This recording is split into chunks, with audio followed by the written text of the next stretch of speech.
La promesa que el Señor dio a la iglesia: haré de ti una nación grande y te bendeciré y serás bendición, fueron palabras dadas a Abraham. Si fuéramos trasladados en el tiempo y sintiéramos que esa promesa era para nosotros. En los primeros años de la década de los 80, el país estaba sumergido en el terror. Atentados sacudían la capital. El edificio del DAS fue atacado con una bomba poderosa y un avión de Avianca explotó en el aire, pocos minutos después de despegar. Esto, sumado a actos de sicariato y una nula respuesta de las autoridades, hacían de Colombia un lugar difícil para vivir. Las iglesias máximo, la iglesia más grande serían de 500 personas. Nunca soñamos con tener como más de ese número. En el año 1983, en el barrio Sears de Bogotá, se da inicio a un sueño. En la sala de una casa comienza esta historia.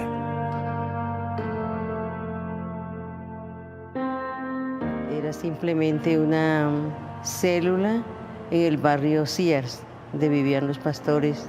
Éramos pocos, yo creo que unas 10, 12 personas, éramos pocos cuando comenzamos. Una kids en esa época era la cama de Johanna.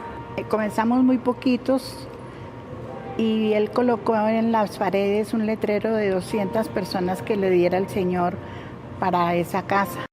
Nos pone a orar por las 200 primeras personas.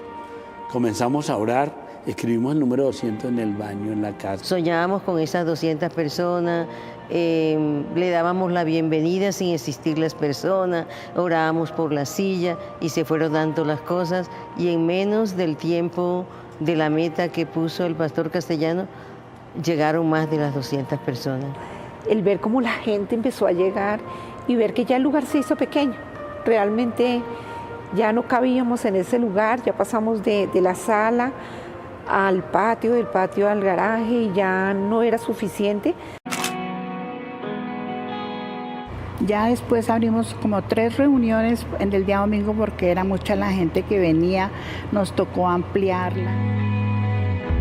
El crecimiento tan explosivo que se produce en un par de años, respaldado por milagros y sanidades, revela la necesidad de que se levanten líderes para apoyar el trabajo.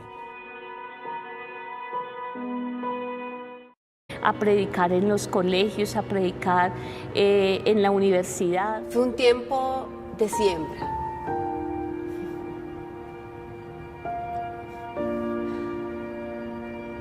Pienso que lo que soy hoy es por lo que sembré ahí, porque lo sembré de todo corazón, aunque tocaba dar un extra muy fuerte, lo dimos, y pienso que lo que soy hoy, mi familia, mi esposo, es por lo que sembré ahí.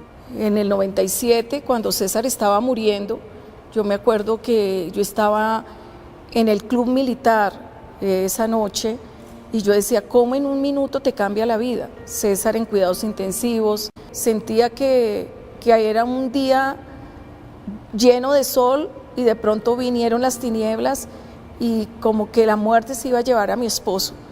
Esa noche aprendí a orar, pero no fue una oración en mi lenguaje natural, fue una oración que salía de lo más profundo, era un gemido, era un llanto, era una súplica, era cómo traspasar los cielos, decir cómo esta oración tiene que llegar al Señor y que extienda como su cetro de misericordia, porque Él podía decir sí o podía decir no, y yo decía, Él no se puede morir.